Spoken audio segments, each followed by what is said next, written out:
भिखारी ने आकर कहा, भैया आज तुम नहीं मिले, हम भंडारे में गए थे, खीर खाने को मिली। अंधा बोला, खीर कैसी होती है? खीर सफेद होती है। अंधा बोला, सफेद कैसा होता है? एक समझाने वाले, तुम हटो, हम समझाते हैं। अच्छा बोलो। का खीर सफेद होती है? हाँ। सफेद कैसा होता है? एक आदमी बोला, सफेद होता बगुला। तो बोला, बगुला कैसा होता है? तो उस अंधे का हाथ पकड़ के हाथ ऐसा टेढ़ा किया और बगुले ऐसे अंधे का हाथ फिराया। बोले, बगुला ऐसा होता, ऐसा। अंधा बोला, बाप रे, तो बड़ी टेढ़ी खीर रही हो, कैसे समझाओगे? बड़ा मुश्किल है। भगवान बुद्ध ने उन लोगों से कहा कि इसकी आंख का इलाज करा दो तो तुम्हें समझाना नहीं पड़ेगा। एक गांव था सूरदास नगर, अंधे ही अंधे रहे। उस हाथी निकला, घंटियां बजी, टन टन टन टन, अंधे दौड़े, चिल्लाकर बोले, भैया क्या है क्या है? महावत बोला, हाथी है। बोले, हमें देखना है। बोले, तुम्हारी आंख नहीं, तुम देखोगे कैसे? बोले, तुम तो हाथी को बिठाओ, हाथ से देख लेंगे हम। तुम हाथी बिठा दिया गया। अब कुछ ने हाथी के कान पकड़े, कुछ ने सूंड, कुछ ने पांव, किसी ने पूंछ, किसी ने पीठ, ऐसे देख लिया। हाँ, लेकिन हाथी वाला तो चला गया। अंधों में झगड़ा शुरू। जिन्होंने हाथी की सूंड पकड़ी थी वो कहते थे हाथी पतले पेड़ की तरह होता, नीचे पतला ऊपर मोटा। और पांव पकड़े वो कहे नहीं, गोल खम्बे की तरह होता है। पूंछ वाले कहे नहीं, पतली लाठी की तरह आगे बाल होते हैं। और पीठ पकड़ने वाले कहते नहीं नहीं, तुम ब्रह्म गोल होता है। कान पकड़ने वाले कहें को छाजड़े की तरह होता है। अच्छा, अब आप बताओ, इनमें कौन आदमी सही बोल रहा है और कौन गलत बोल रहा है? कोई गलत नहीं बोल रहा है, लेकिन कोई सही नहीं बोल रहा है। अंधों के तो दल बन गए। पूंछ वाले पांव वालों से नहीं बोलते थे, पांव वाले पीठ वालों से नहीं बोले, पीठ वाले कान वालों से नहीं बोले, कान वाले सूंड वालों से न बोले। कितने दल बन गए। अब कुछ लोग आए शाम को जो कहीं गए थे, वो भी अंधे। हमारे गांव में तो बड़े आराम था, आराम से हम लोग मिलते जुलते थे। अब क्या हो गया? अरे कहा कि वो एक हाथी आया था, तो वो कहने लगे इससे हम पहले ही अच्छे थे जब हाथी नहीं आया था। और मुझे लगता है कि सारे झगड़े अंधों में ही होते हैं, अंधों के ही दल बनते हैं। पर हमारी मजबूरी यह है कि हम उन अंधों को आंख नहीं दे पाते हैं।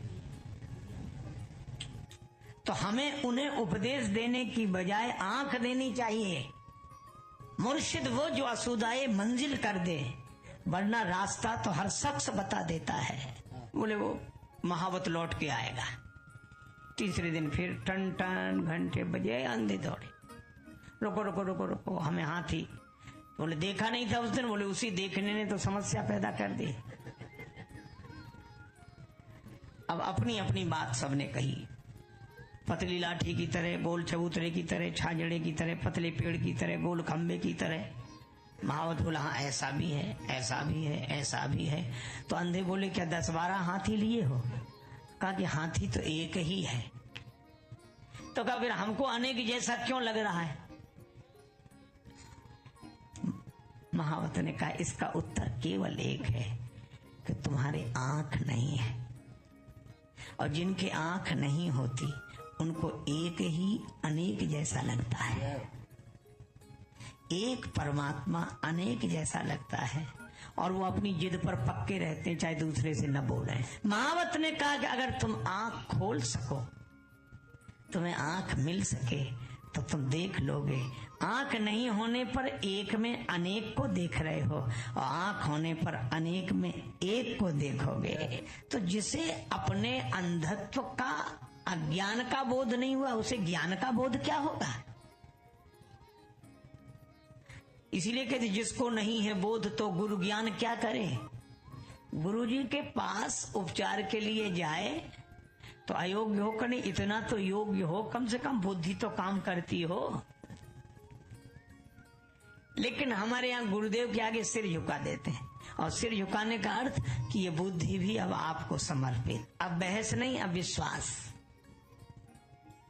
तो मैं आपसे चर्चा कर रहा था कि ब्रह्मा जी बुद्धि के देवता हैं, परम पवित्र हैं, बड़े ऊंचे हैं, लेकिन उनको भी लग रहा है निज करनी का जो कतहु न देखी, हमारा बनाया हुआ कुछ दिख ही नहीं रहा है।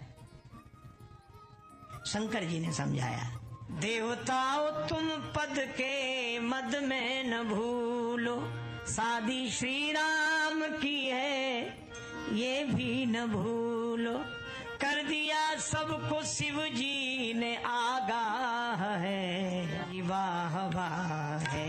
शंकर जी ने कहा ब्रह्मा जी क्या देख रहे हो, हमें हमारी करनी नहीं दिखाई पड़ रही। शिव जी बोले यहाँ राम जी का विवाह देखने आए हो कि अपनी करनी? यहाँ राम जी का विवाह देखने आए हो या अपनी करनी? ब्रह्मा जी ने कहा सारा संसार हमने बनाया, सब जगह हमारी बनाई हुई चीजें दिखती हैं, तो यहाँ भी दिखनी चाहिए। ने कहा ये विवाह किसका है? राम जी का। और राम जी कौन है? जगत पिता रघुपति ही विचारी, भरी लोचन छवि ले हो निहारी। और श्री जानकी जी जनक सुता जग जननी जानकी। अरे यह तो सोचो विवाह किसका है? यह श्री सीताराम जी का विवाह है। ये विवाह उनका नहीं ब्रह्मा जी जिनको आपने बनाया हो, ये विवाह उनका है जिन्होंने आपको बनाया है। अब कोई बेटा बाप के विवाह में अपनी करनी देखना चाहे, ले नहीं सकते। एक सज्जन बोले आजकल तो देखा जा सकता है, पहले तो बेटा बाप का विवाह ही नहीं देख सकता और आजकल देख सकता है। अरे और फिर जब शादी की सालगिरह होती है तो उसको देखते हैं सब लोग बैठकर, पुरानी स्मृतियों का आनंद लेते हैं। मान लो 5-7 वर्ष बाद देख रहे हों और छोटा बेटा 2 साल का गोद में बैठा अचानक रोने लगे। माँ ने कहा क्या है?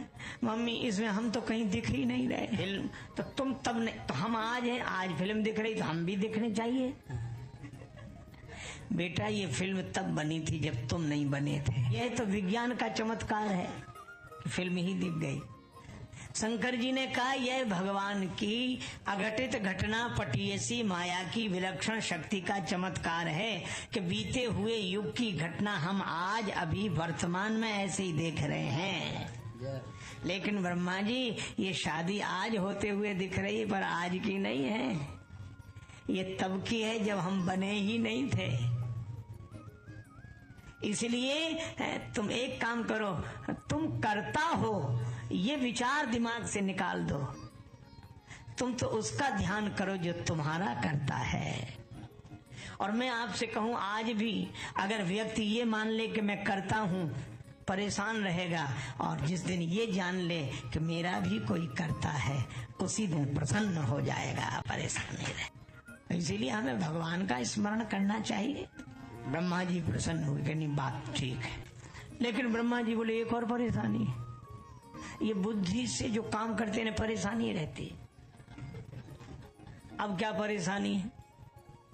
अब हमारे 8 ही आंख हैं, 8 ही नयन जाने पछताने। शंकर जी से बोले आपके पुत्र कार्तिकेय जी के पास तो 12 नेत्र हैं, कम से कम हमसे तो डेवड़े हैं, ज्यादा हैं, हमारे 8 ही। और इंद्र को देखो जिसका श्राप वरदान बन गया, 100 नेत्र हैं उसके, आज पुरंदर समको नहीं। अच्छा हम आपसे पूछते हैं परेशान हैं ब्रह्मा जी की नहीं? क्यों? वो इधर उधर वालों की आंखें देख रहे और उसी पर।